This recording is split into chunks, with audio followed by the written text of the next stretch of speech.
Happy holidays, everyone. This is the Busted Knees and Pretty Trees podcast.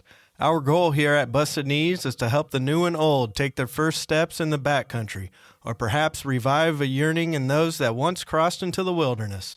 In today's episode, our 10th episode, we wanted to have a little holiday celebration to look back at how far the Busted Knees podcast has come, settle a challenge, and just have a little fun.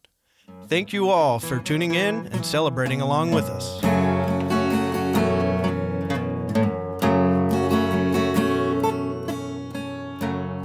Hello, everyone. Welcome to the Busted Knees and Pretty Trees podcast.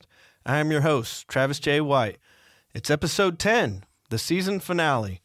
And with me, with bear spray burn buns, our own river drifter, Paddlin' Patty Richardson. Hello. Hi.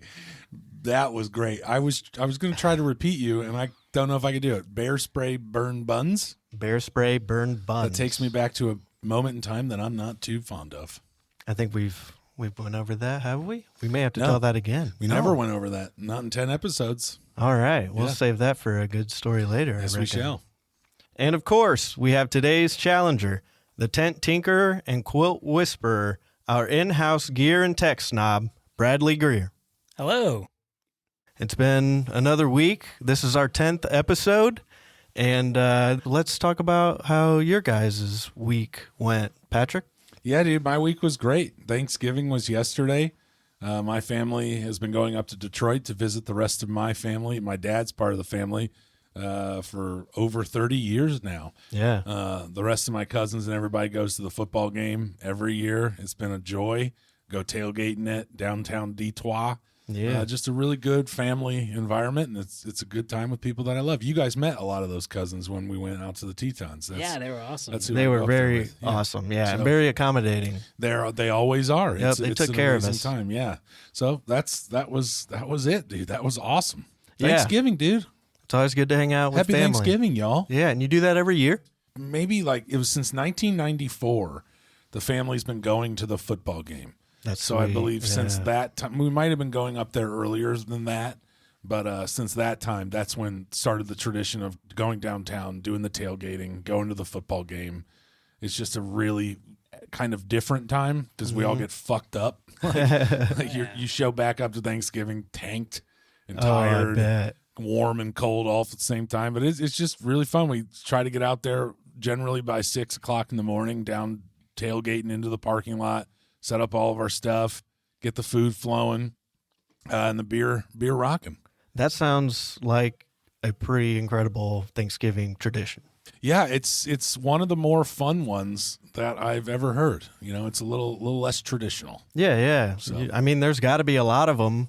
Fill that stadium, you know. Boy, is there. Yeah. And Detroit's kicking ass this year. Yeah. So and they had Shabuzi as the halftime. They did have my Shabuzi gosh, as how the was halftime that? show. I watched it on TV with my uncle. All my other cousins go.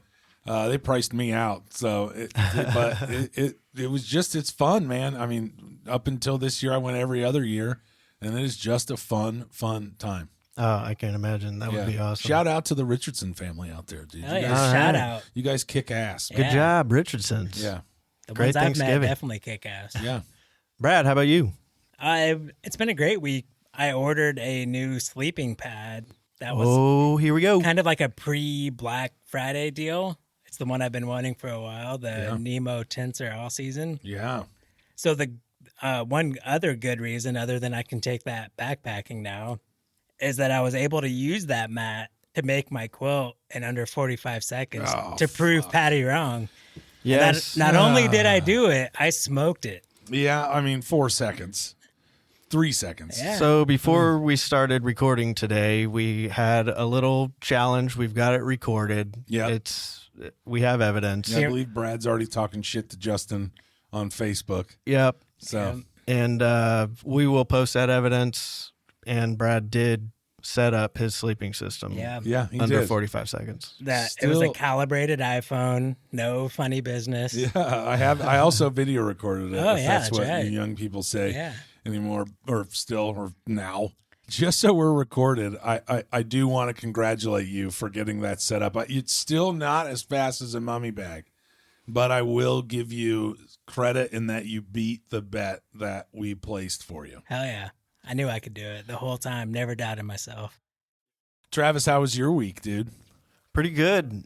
Finally got out of that nightmare of a job last week and started a new one that was nice and cozy in a cozy house, and the homeowner was really cool, and she bought us donuts and pizza. And nice. And it was a short week, and I went down to my parents for Thanksgiving with my brother and sister and their families, and it was a really good time. I always enjoy hanging out with them, and had today off as well, so I'm pretty happy. Oh. Whoa, News Panther. Well, we know what that is, dude. The Panther is back and prowling. That means it's news time, Yes, so it does. we're going to pass it over to Brad. Lay What it do you on got us. for us, brother? This is always my favorite time. I think I say that every podcast. Oh. This is always my favorite. Thank you. Yeah, you're welcome. This is a great addition. I'm sure you guys have heard about wolf reintroductions and wolves spreading throughout, especially the northwestern part of the U.S. Yeah, I've heard it's really good. Yeah. It's working out well. So the California Department of Fish and Wildlife confirmed there is a pack of gray wolves roaming the Lassen Volcanic National Park. There had been previous sightings before where they see one or two wolves on trail cams or whatever. Yeah. And this is the first time that they confirmed like there's an actual pack, like a breeding pair with pups, and it's established. Like Where at in California is this? this is in the kind of northeast corner of California. And that's where actually like all of the wolves in California are pretty much in the northeast corner. So for it to be a pack, you said that it's got to be like breeding. They've got to be breeding. Yeah, I think so. Yeah. So that's where it's not just like a few coyote or a few wolves together. It's become a pack. Like Yeah. they rely on Like each other. they're self-sustaining raising, pretty much. Cool. Yeah. And they travel together, go everywhere, roam Yeah. around their territory. They do all the scary shit that packs of wolves do, like Yeah. in The Gray. Ooh, dude, have you seen They that? hunt Yeah. Liam Neeson. Whew, that was killer. Yeah, until he kicks all their asses with broken bottles. Maybe he didn't though. So one thing I thought was cool that I didn't know was that once they establish, okay, this is a wolf pack, they always give the wolf packs a name. So that's what's reported on, so everybody knows the name of the nearby wolf pack. The most popular wolf pack in California, they're called the Lassen pack. Whoa. And they think that this new pack was born into the Lassen pack and then just expanded out into Lassen National Park because they are kind of close to each other. And that brings a total of around 9. They don't know for sure, but they think around 9 wolf packs in California now. Cool. Did they say how many wolves are typically in a pack? Well, they think altogether they estimate 60 to 100 wolves. Whoa, that's And- way more than I imagined. But that's in all 9 packs. Oh. in okay. in northeastern California. Okay. Yeah. So it's hard to tell because it's kind of that thing where they want to observe them. They would like to collar some, but they also don't want to disturb them. Yeah. Like they want them to establish and kind of do their normal thing. So the interesting thing too is wolves naturally migrated into California. A lot of states have reintroduction programs. I know Colorado has one that I think's been somewhat controversial because they're about to reintroduce the next batch of wolves into a certain area. But they do test them.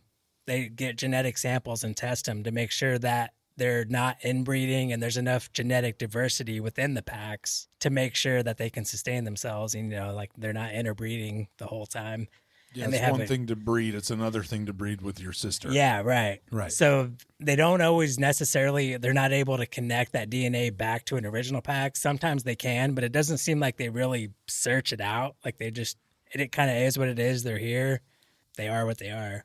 So is it like you'll have your alpha male wolf or whatever, and he's like the pack leader, and then younger males that can't compete with him will kind of leave the pack and go find, I don't know, lingering I think females from other packs and try and fight the other alpha males in the other packs, and that's how you avoid inbreeding? Yeah, like they are pretty territorial, but they know where to go and where not to go. Like if you search California gray wolves, you can see a map of all the different packs, and not many of them overlap. Some of them do, but I think they know their territory and they just really don't mess with each other too much. Oh yeah. A lot of the I'm sure you've seen videos of how Yellowstone like underwent some crazy transformation after wolves were introduced. Yeah. Like a lot of it's totally blown out of proportion. But one thing they do is lower coyote populations by either predation or they're eating all the food that the coyotes would normally eat. Yeah. And then a benefit of having coyotes gone are that foxes, ground nesting birds, squirrels, like all the small critters, the wolves don't really mess with them. So they flourish once the coyotes are gone. And then, like squirrels and those things, those kind of animals bury seeds for trees. They're great for the environment. So there's a balance. Wow. Yeah. It's So the circle of life. yeah. So for the second story, we're going to go across the pond to England. Ooh. Hello. The Yorkshire. Was that good? Was that Yeah. a good accent? Hello. I just don't want to offend any of our Oh, I'm English. sorry. Oh, You're wait, right. we don't have any UK listeners yet. Yeah, that's good. right. Screw it. The Yorkshire Society honored Yorkshire native John Dower with the Distinguished Blue Plaque. So the Yorkshire Society, this is from their website. The Yorkshire or Yorkshire? Well, it depends on if you want to say it like an American or like Yeah. How do you say it? like Like an a? Englander. How do they say I think it? Americans are Yorkshire. Yeah. And then Enunciation. Yorkshire. British should be Yorkshire. Yorkshire. Yorkshire. Now you just did the accent though. Yeah, Yorkshire. I thought we weren't doing the accent. Now. Oh, That almost sounded Like Scottish. like Tiny Ringos, Tim. drums. Sorry, Brad. All right. The Yorkshire Society proudly produces plaques for past Yorkshire men and women who during their lifetime achieved great things, gave exceptional service, or contributed significantly to the region. So this fellow who got this specific blue plaque from the Yorkshire Society, his name was John Dower, and he was a lifelong campaigner for national parks and access to country throughout England and Wales. Right on. It kind of seems like he's the Aldo Leopold or the John Muir for England. Yeah. He laid the groundwork for how national parks are going to work. Let's go. And he kind of seems like a hidden figure, too. If you look at the national park website in England, he's like only mentioned once. But I'll get in here to what he did. I mean, if you're not into John Muir or national parks, you're just kind of learning Yeah. about or reading websites. You don't know shit about those people. And Yeah. or Aldo. Yeah. Like they're just kind of the god. That's what happens when you're the first man. You just gotta ride that high. You don't Yeah. need anybody to acknowledge you. So like the timelines of when this all happened is a bit confusing, but it was all basically like through the World War II era in England. John Dower was in the military, but he contracted tuberculosis, Oh, TB. so he had to leave the military. Once he left the military, he was serving as the secretary of the Standing Committee on National Parks and was tasked to write a report on how national parks would work in England if they created a national park system. Yeah. So that was like basically his job. Write a paper and lay out how this is going to look in England, how this will work in England. All right. I wonder what the drive for England to, finally recognize, this beautiful public land. I think it was these guys, like not only John Dower, there was a couple other guys, but I think it was them. Like in 1943, John Dower wrote a report that this was like when he was working on the report for the government. He sent a separate report to the Royal Institute of British Architects, arguing that holiday use of country and coast was second to none in giving physical, mental, and spiritual health and happiness to the whole mass of people. Dang. So, like, he knew, like, apparently there was super limited access to the country lands in England. Yeah. And so that was a big part of it. That's why he was speaking to the architects. Like, He saw the light. Yeah, like, we need to get infrastructure for this to happen. That's a great sentence that he has. Yeah, it's awesome. It's kind of funny because that's what one of Brian's big things last week was the spiritual health that he gained from being outdoors. Yeah, that's right. The energy Yeah. it gives you. So the original report that he was tasked to give was published in 1945, and this report was pivotal to establishing the principles by which their national parks were designated. He believed that national parks should meet there was 4 specific objectives for something to be a national park. The characteristic landscape has to be strictly preserved, or maybe this was, once it is a national park, the 4 points that they need to make to keep it a national park. The characteristic landscape had to be strictly preserved. Access and facilities for public open-air enjoyment were amply provided. Wildlife and buildings and places of architectural and historic interest were suitably protected. Established farming use was effectively maintained. Nice. That makes perfect sense. I mean, if you asked me to put 4 bullet points down of what a national park is, I would have never come up with 4 of those. I mean, that like encompasses all of it in 4 bullet points. Yeah, and there, I started going down a rabbit hole, and I had to force myself to stop because the English, or the England, British, UK park system, not UK, their system's kind of convoluted because it's not necessarily government-owned land. The land, a lot of it can still be privately held, and or the crown may own it, or like different entities own the land. So that's where that's when I started going down the rabbit hole of how do people get access, where can you and can't you go? Yeah. So there's only, I think there's like 14 or 15 national parks throughout England. That kind of reminds me of that conversation we had last time in the news about people not being able to access public lands because it's surrounded by private lands.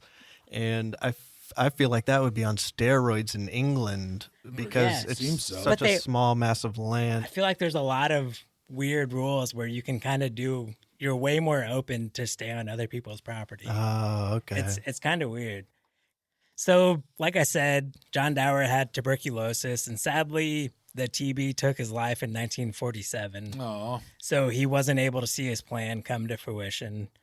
But, I mean, I think his legacy is something to be very proud of because in 1949, like I said, he filed the report in 1945, so you know how governments work. In 1949, his report combined with the recommendations from a National Park Committee that he also recommended there be a National Park Committee formed. They helped pass the National Parks and Access to the Countryside Act. Oh, right. Which that was, I think, within the next couple of years, there was 10 national parks. That was the flagship. Yeah. That was what they needed. Yeah. And I think they also, like he helped survey land and recommend this be a national park. So one thing I thought was cool was in 1938, John Dower designed a Malham Youth Hostel, which is still open today, and that's where his blue plaque is with this award. 1938? Yeah. Wow. So, because I believe he was like an architect by trade. Yeah. And then he became a civil servant working for the government doing this report. Now I want to go there. Yeah. Yeah. It's like you got to go stay at the hostel. No shit. I mean, son of that's a bitch. awesome. That's what he's like. It sounds like he was a huge part of creating the national park system in England. John Dower. John Dower. And this was the 75th anniversary of, I believe, that the act being passed, and that's why like now he's being honored because he's a Yorkshire man, so it's the Yorkshire Society honoring him. Dude, I think that is awesome. Yeah. Isn't that John pretty cool? Dower. Yeah. That is fantastic. I think that deserves a round of applause. Oh. Good job, John. Great job, John. Great job, John. John. R.I.P., sir. Whoa. Okay, all right, Brad. We get it. We get the News Panthers over. That was just an interesting news story. Yeah. Yeah. I just like it. Yeah, it's pretty cool. News Panther doesn't need to get so aggressive. We were excited about that topic. Well, as Panthers do, you Yes. know, that thing was stalking us the whole time. It's ready to prowl, ready to pounce, and no more waiting. All right, guys. We just dove head first into the holiday season. Thanksgiving was yesterday, and we all had our little Thanksgiving parties with our families, and we had this Friday off to sit down and take a little extra time and do some podcasting. Yeah. Also, this is episode number 10, the season finale. What do you guys think about getting to episode 10? I want to answer that question before we start our Thanksgiving questions. Yeah, man, I think it's been quite a journey. If you go back and listen to episode 1 to now, we've learned so much. It's been a challenge. It's been so much fun trying to troubleshoot issues, make everything sound better. It's been a blast. Yeah, it's definitely been super fun, Yeah. frustrating at times, and trying to Audio engineering is a real SOB for sure. Oh, is it a deep rabbit hole? I can't believe that I was the one editing. Like, it seems like so long ago. When Yeah. I sat at that plastic table and did all the editing from a mixer. We had no idea how we should have arranged ourselves at that time. Yeah, we've grown. Yeah. It's been super fun. Hopefully it shows. I think it does. Pretty sure it does. Yeah, I hope Dude, so. it certainly shows. That last episode was awesome. Yeah. So, Yeah, I felt like It was that was fun. definitely our We're learning. top-notch one. We're starting to hit our stride. We're going to keep trying to hit our stride. We're going to keep getting this audience to grow. Yep. And for the audience that has been here, we're going to keep impressing you. Right, and I think that'll lead me right into what I want to ask you guys next is I'm very thankful for this room that you've dedicated for our podcast here. Yeah. It's a perfect space where we can walk into the house from an outside door, go Yep. right down into the studio. Yeah. And it's nice and cozy in here. It's been morphing since we've Oh, yeah. Lord been knows. here. Yep. But Continuous improvement. yeah, and we've got plans to change it again Oh, yeah. to make it even more cozy and comfortable in here because we want to be in the best environment possible That's right. to make these podcasts. And I think if we're happy, then we're going to seem happy, Yeah, darn right. during the podcast. No, So, dude. Nothing wrong with a little feng shui. You know yeah, what I mean? yeah, no kidding. Absolutely. You said it right, Travis J. Yeah, so thank you, Patty, for letting us into your home. Thank you, Ashley and Bazzy, Oh. for letting us yes. into your home. Thank you for putting up with us. Yeah, we Yeah. all enjoy it. They enjoy it. You guys bring some life to this house, some more life than sometimes we have. So it's a wonderful thing. Yeah. Great time. It's been great down here. Yeah. So Brad, do you want to maybe start off with some other things you're thankful for in terms of backpacking? Yeah, I think just in general that I'm grateful and thankful that I haven't had any accidents throughout my life that messed up my knees or legs, and I'm actually able to go backpacking. I know a lot of people would like to go backpacking and be out in the wilderness, and it's not always possible. So I'm just grateful that I can. I'm thankful You're that still mobile. I have a job that gives me vacation time, and I can, have the means to do it. Hell It's yeah. awesome. Yeah, that is awesome. Very thankful. Yeah, I agree. You put in the hard work and yeah, you So did your deserve some parents. time out there. Yeah. They really put in a lot of biology, Oh, making yeah. sure that your knees are just fine. Woo, that biology. Yeah. Thank you, Mom and Dad. Appreciate it. Thank you, Brad's mom and dad. Patrick, what about you? So I guess for me, I mean, you guys were giving me compliments and thanks, so I'm going to turn it back onto you all. I've been very thankful over the last couple of years, especially this year, for finding you guys like-minded people. Yeah. I don't think that we are alike in who we are as people, but whatever we do share, we certainly really share it. Yeah, for sure. With the capital letters. So it's just been fun. And then in terms of the backpacking that we do, I had a friend who I used to backpack with, and he passed away pretty recently, left us all. And it was bummed me out for obvious lots of reasons. But we were backpacking partners. So it was it's something to find a group of people that you can spend, 5, 6, 7, or way more days on trail with. That's not an easy thing. And get along the whole time. And get along and work together and know that there's a common goal and understand people's shortcomings while lifting up their other qualities. Right. So it's just it's not common to find a group of people that you can share that amount of time with nothing separating that attention, like a TV or a radio or something. Oh, yeah. So I just wanted to thank you guys, and I am thankful for finding you guys. This has been a wonderful journey. I mean, we've only known each other for not anywhere near a lifetime, Yeah. Right. and we've really been doing a lot with the time we've had, and I'm thankful for it. Yeah. Yeah, couldn't be better. Yeah, I agree. Yeah. What about you, Travis? Or you kind of already gave your thankful for? Yeah, I'm Do you have more to certainly. add? Oh yeah, definitely. There's so much to be thankful for. And I'm like, nope, that's it. That's the only thing. Glad we have the studio. I'm good. No, but yeah, I was, just to kind of reiterate on what Patty said, just finding people that you can go out on the trail for that long. Like that seems like such a rare thing. I'm old enough now, a dude that has had friends since elementary school, and we all still talk to each other and everything. And like people would want me to go out with strangers, and I'm like, nah, I'm not really. I don't really need that. Like, I've got enough friends. I don't need any more. And so I never really took the time to, hang out with someone else outside of the group. And we had this opportunity here in the Tetons, and I was like, damn, Patrick is now There's other people. a good friend. Yeah, like, and I know I was nervous because I was kind of the conduit between, like telling Travis, like, hey, what do you think about there's this guy at work? This guy doesn't suck. Seems pretty Trust me. cool. And because that's a big deal, like Patty said, you're going to be spending, if your trip's 5 days, 7 days. What if with this guy's just person, annoying as Yeah. fuck? Oh, dude, Like- and you're strapped in from the beginning.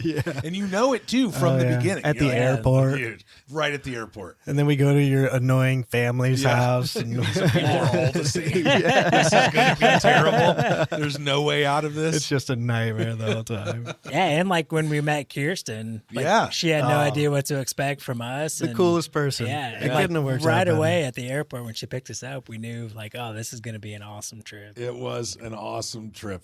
Made better by the people we did it with, yeah. for sure. Yeah. Absolutely. It's been a joy.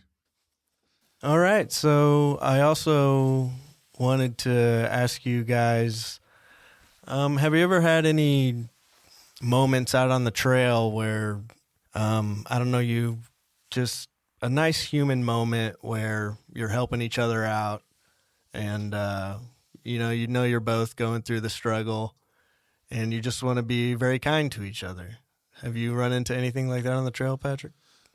So yeah, I mean, plenty of times in terms of just lifting people up. I think that's what we were just talking about, right? Yeah. Is you find those people that, it's easy for people that when you're slowing them down to complain, to bitch, to say, hey man, if you want to get off at this next turn, go on ahead. Yeah. Or if they're talking too much, whatever it is. And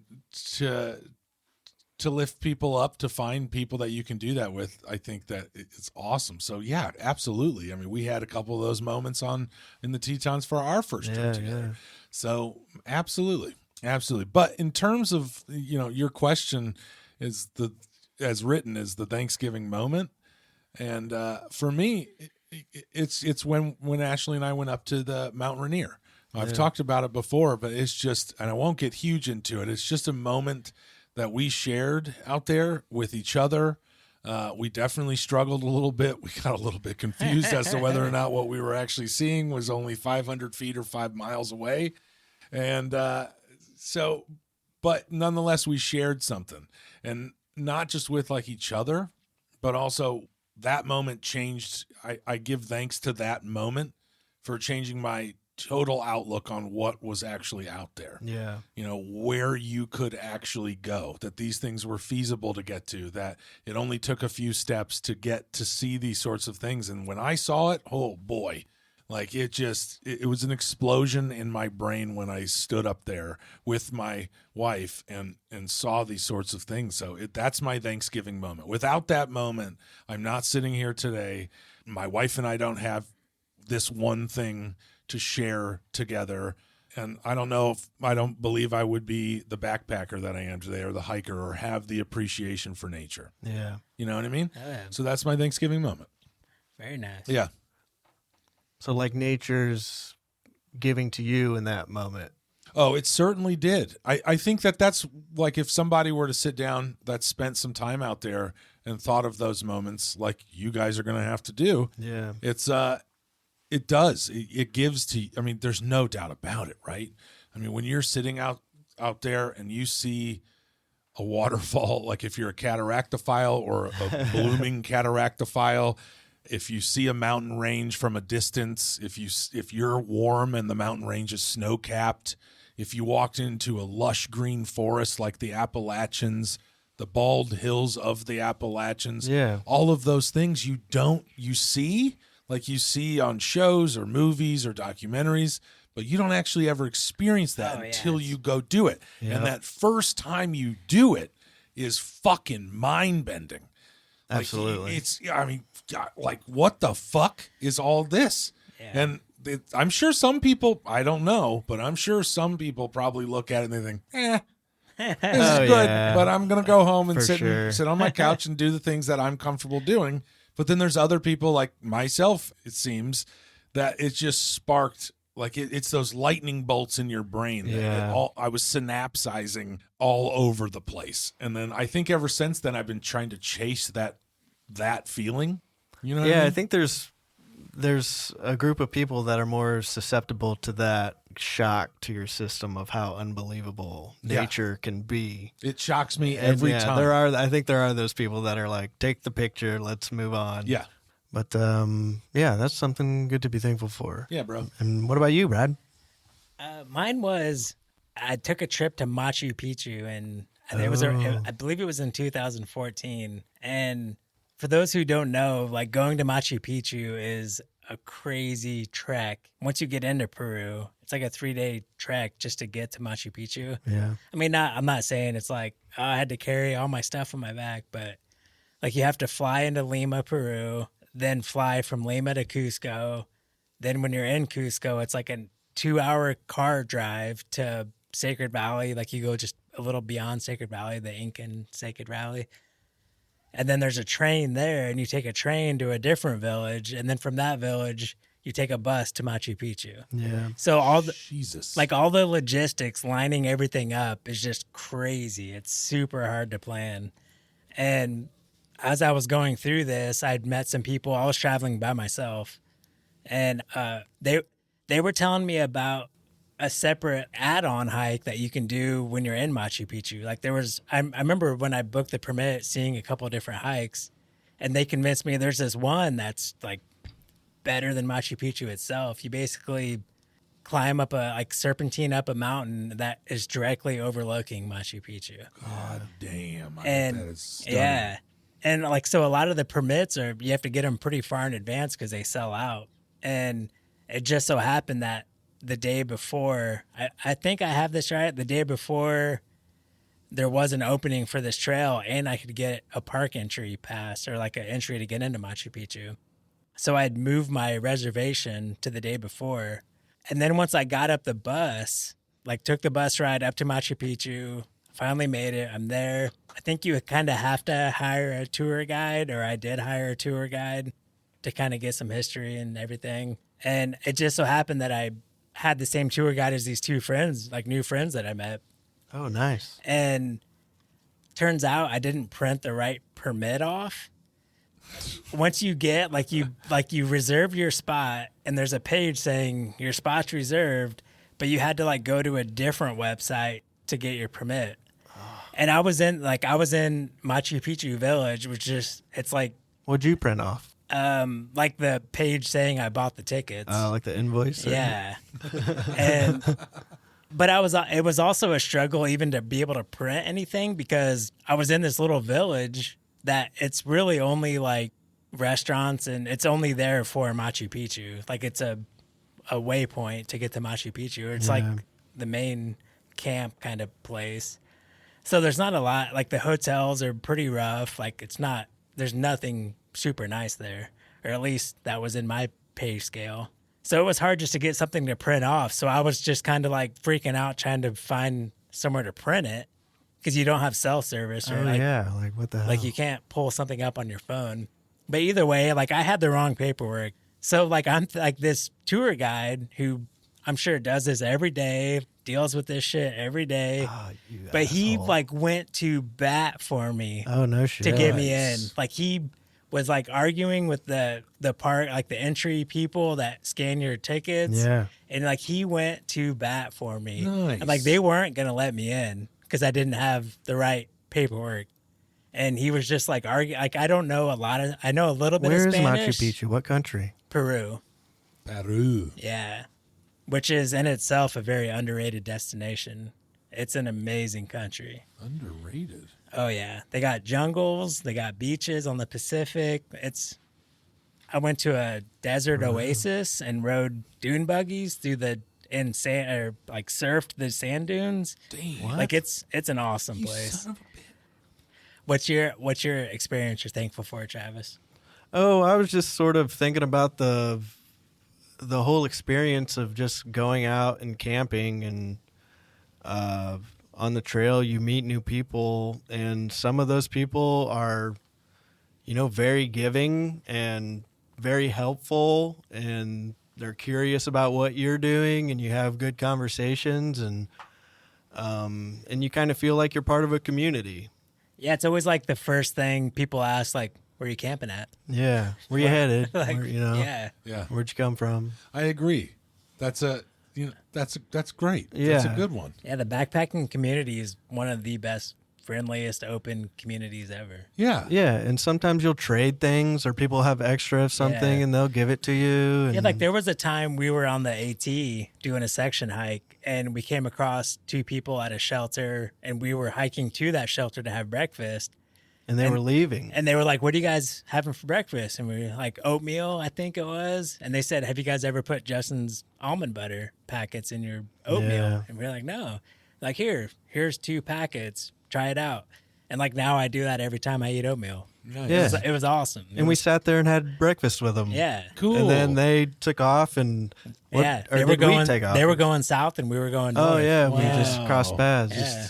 Just crossing paths. Yeah. Like, there's so many- backpackers. Oh yeah. Yep. 2 ships in Yeah. the night.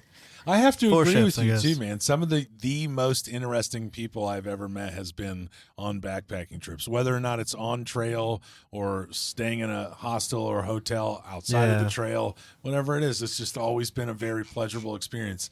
Yeah, the East Coast Swede. The East Coast Swede is a great example. Legendary. Plus, that guy was hot. He was like, let's be real. Super was dad. That guy was probably a heart surgeon, Yeah. Just everything. Drove like a classic Porsche, like 82 Porsche. Oh, yeah. And You know what I mean, mint condition. and had a Land Rover. Yeah, and a Land Rover for when he's on date nights, taking the Yeah. family out maybe. He had hair like Legolas, Dude, like just Legolas. flowing, golden in the breeze. And we needed 1 permit to make the trip successful. Yeah. And he was like, "Oh, well, I'm canceling that permit. So if they tell you can't get one, just I'll tell give them you mine." Yeah, he's like, just tell them I'm behind you in line and you can have mine. And then we all swooned over Rejoiced. this man. Yeah.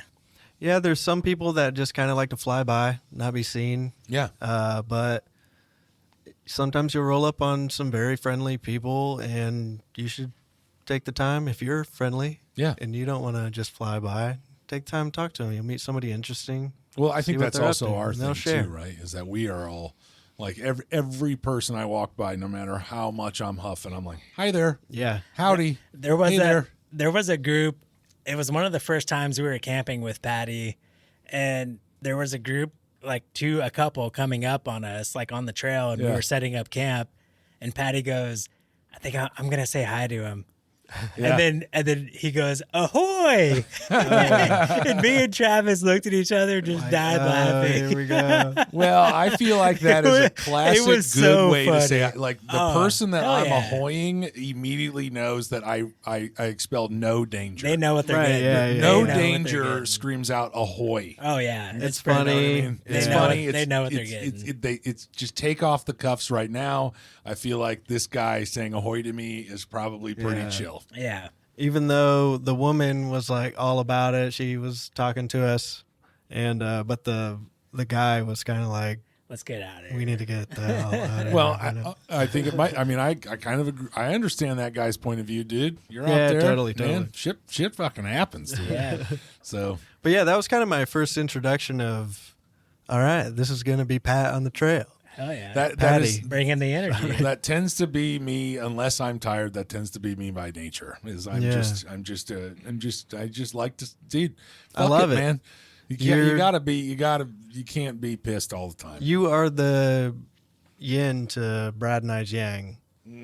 like we talked about in one of the first couple episodes, you guys said that I would be at the front of the pack, and you guys didn't even want to be in near a pack on the Appalachians. The bubble. The bubble. Perspective bubble leader. Yeah, and that's right. And I feel like that's a part of being out there for me. Is like to once again, to your point, is backpacking is about that community. And the only way you have that community is for when people say hi, is when people sit and have breakfast with you. The reason you shared that story, Brad, about having the almond butter is because two people didn't just put their heads down and walk past. Right. They initiated contact, and you guys have that memory. And all the people that I'm remembering in my head right now that I've met on trail, some of them I said hi to. Most of them, they said hi to me first. And I find that hard to believe. Well, okay, 60-40, I said hi. Okay. I'll give you that. But I think that that's important, though, is my point, is you can't just put your head down. You're out there with other like-minded people. Yeah. And if we can sit here around this table and talk about how great the community is, then you have to also acknowledge that when you're out there, you are that community. We are that community right now, creating a podcast for backpacking or for hiking or being outdoors. Like, we are that community. So it's up to us to drive that community, to be friendly, to be outgoing, to let people know that the other people that you're walking this trail with aren't fucking creeps. Right. And you're safe. And you're safe. And we will be there for you if you're hurt and things like that. So I think it's conscious of me as well. All right, guys. I think we got to stop it there. So this is our 10th episode, as I said, and that was, I think, our original goal when we came into this. If we're going to get into this, let's push for 10 episodes. That's right. And we did it, and we had a great freaking time doing it, right? Dude, the best time. Oh, yeah. And that was our first goal. I think that we had to have some short-term goal. You have to celebrate the small things. And our small thing was not just looking at the downloads, but to also try to produce at least 10 episodes, really push ourselves to get over those hurdles that we've had to get over. Hurdles we never even expected. Had no idea that were coming, and we made it. This is it, dude. Next week, we'll have a little shorter episode waiting on you and possibly a side trail further ahead. We'll see you soon. Yes, sir. Keep on sauntering. Bye. Bye.